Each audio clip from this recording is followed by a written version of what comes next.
Cricket से जुड़ी तमाम खबरें, वर्ल्ड रिकॉर्ड, आईसीसी रैंकिंग और आने वाली सीरीज के शेड्यूल से बाखबर रहने के लिए सब्सक्राइब करें बी ऑफिशियल चैनल को और दबाएं बेल के बटन को ताकि आप हमारी लेटेस्ट वीडियो सबसे पहले देख सकें।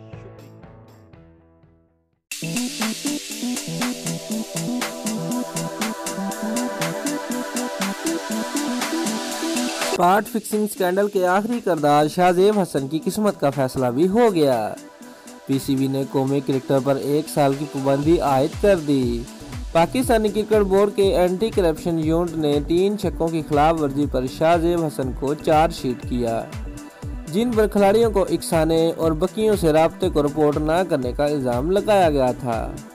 शाहजेब हसन केस की एंटी करप्शन ट्रिब्यूनल में गुज़िश्ता साल 21 अप्रैल से सुनवाई शुरू हुई और उनके खिलाफ स्पॉट फिक्सिंग केस का फैसला 31 जनवरी को महफूज किया गया था, जिसके बाद अब एंटी करप्शन ट्रिब्यूनल ने फैसला सुनाते हुए शाहजेब हसन पर 1 साल की पाबंदी और 10 लाख रुपए जुर्माना आयद कर दिया है।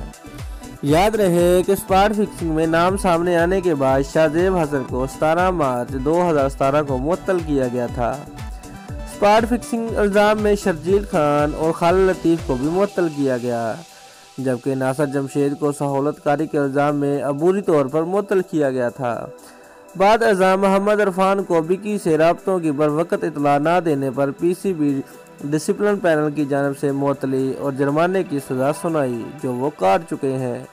दोस्तों, अगर आपको हमारी वीडियो पसंद आई है तो लाइक और शेयर लाजमी करें और हमारे चैनल को सब्सक्राइब करना मत भूलिए। शुक्रिया।